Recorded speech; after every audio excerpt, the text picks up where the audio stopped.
그럼 지금부터 코로나19 대전 17번, 18번 환자 추가 발생에 따른 보건복지국장님으로부터 브리핑이 있겠습니다. 오늘 새벽 2명의 확진자가 추가로 발생하여 우리 지역 코로나19 확진 환자는 총 18명이 되었습니다. 17번 확진자는 유성구 원신흥등 소재 빌라에 거주하는 40대 여성으로 11번 확진자 도지서도 영무원입니다. 의 아내로 11번 확진자가 확진 판정을 받은 2월 27일부터 3월 12일까지 자가격리 중이었습니다. 그러던 중 어제 3월 4일 유성구 보건소에서 검체 채취 후에 시 보건환경연구원으로부터 최종 확진 판정되었습니다. 18번 확진자는 유성구 원내동 한아름 아파트에 주소를 두고 있으며 경북대학교 재학생으로 2월 20일부터 대전에 거주하고 있었습니다. 2월 17일 신천지 대구교회를 방문했으며 2월 28일 대구 북구 보건소로부터 확진자의 접촉자로 2월 28일부터 3월 11일까지 자가격리를 통보받아 자가격리 중이었습니다. 그리고 3월 2일 신천지 대구지파 교육생으로 통보되어 3월 4일 유성구 보건소에서 선제적으로 검체 채취 후에 3월 5일 새벽 보건환경연구원으로부터 최종 확진 판정되었습니다. 현재 확진자 2명 모두 자가격리 중으로 오늘 오전 중으로 충남대병원에 입원 조치 예정이며 확진자의 가족들 역시 자가격리 조치하고 오늘 중으로 검사를 진행할 예정입니다. 확진자 2명 모두 증상 발현 전에 자가격리 중이었으며 증상 발현 전 이동 동선 및 접촉자는 파악하는 즉시 공개하겠습니다. 이상입니다. 네, 그럼 지금부터 질의응답을 받겠습니다. 손을 들고 소속과 성명을 말씀해 주십시오. 네, 이상입니다. 네, 대전 MBC의 주영찬 기자인데요. 자가격리에 대해서 자꾸 이제 우려의 목소리들이 나오고 있거든요. 그러니까 대전에 첫 번째 확진자부터 시작을 해서 어제 자운대 군인도 그렇고 여러 가지 자가격리를 좀 어겼거나 이게 좀 지켜지지 않는다는 좀 우려가 좀 제기되고 있거든요. 이거에 대한 어떤 긴밀한 파악이라든지 좀 안 되는 건지 아니면 이거 어떻게 좀 진행을 하실 건지. 예. 현재 우리 시의 확진 판정을 받은 환자들이 자가격리 중에 확진 판정 받은 사람들이 최근에 좀 나오고 있는데요. 그 사람들이 자가격리 조치 통보를 받고 그 수칙에 따라서 제대로 자가격리를 이행했는지 그에 대해서 이행을 그 수칙을 위반했는지에 대해서는 아직 확인된 바는 없습니다. 일단 자가격리 조치 중에 있었다는 말씀이고요. 지금 문제가 되는 어제 16번 확진 환자의 경우에는 자가격리 조치를 우리 시나 구 보건소에서 자가격리 조치를 한 것이 아니고 군 부대 내에서 자체적으로 대구 방문 이력을 확인해서 그 이력이 있는 사람들에 대해서 자체 기준에 의거해서 자가격리 조치 중에 확진 판정을 받은 예가 되겠습니다. 근데 자가격리에 대해서는 일단은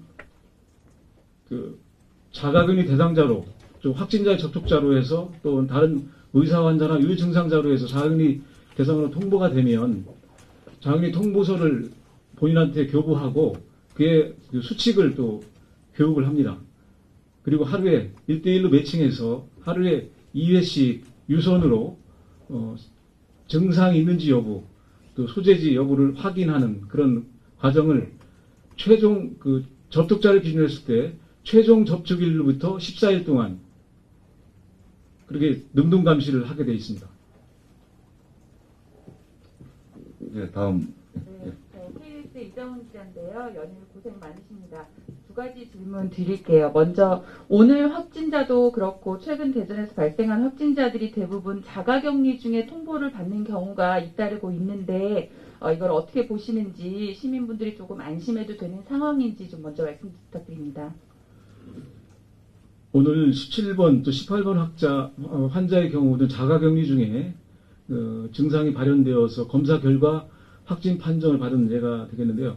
일단 자가격리 상태에 있었다는 것은 우리 방역 당국이라고 할까요? 시나 구에서 의 관리 대상 통제 범위 안에 있었다고 보시면 되겠습니다. 그래서 이미 잠복적으로 결과적으로는 확진 환자가 됐지만 이분들이 전혀 관리 대상 범위 영역 밖에서 자유롭게 그렇게 활동을 한 게 아니기 때문에 그런 점에서는 한편 다행이라고 생각이 되고요. 그렇지만 이제 가장 바람직한 것은 우선적으로 그런 확진이 접촉자가 됐든 유증상자가 됐든 빨리 찾아내서 그분들에 대한 필요한 조치, 예를 들면 자가격리 조치를 가능한 빨리 선행적으로 하고 그 이후에 어떤 증상이 있을 경우에 또 바로 검사를 받아서 그 검사 결과 여하에 따라서 또 그 후속 조치를 또 해나가는 게 일련의 과정일 텐데 지금 이 두 분 또 이 전 사례를 보면은 일단 자가격리자 안에서 어떤 확진자가 나왔다는 것은 한편으로는 그런 우리 통제 또 관리 대상 범위 안에 있던 사람들이 나왔다는 점에서는 또 다행스럽다고 그렇게 볼 수도 있겠습니다. 한 가지만 덧붙여서 질문드리면 어제 대전 첫 완치자의 경우에 경증이라서 병원에서 별다른 치료 없이 완치됐다 이렇게 얘기하더라고요. 그래서 추가 완치자들이 계속 나올까 어떨지 하고요. 또 충남대병원에 입원 중인 환자 중에 물론 다른 지역 환자도 있지만 또 산소호흡기를 낄 정도로 중증 환자도 있다고 들었는데요. 그 부분도 확인 부탁드립니다. 예, 어제 우리 시에 최초로 완치 판정을 받고 격리 해제된 우리 시 1번 환자가 있었고요. 그 이전에 이제 4번 환자의 경우는 좀 다른 유형으로 격리 해제가 된 사례가 있습니다. 그래서 어제 충남대병원에 담당하시는 교수님한테 전화를 해서 전체적으로 환자들의 상태가 어떤지 확인을 했고요. 그럼 공식적으로 어제 완치 판정으로 인해서 격리 해제된 첫 번째 환자를 필두로 해서 앞으로 어떻게 될 건지를 확인했을 때 앞으로 계속해서 나올 것이다. 그런 말씀이 있었고요.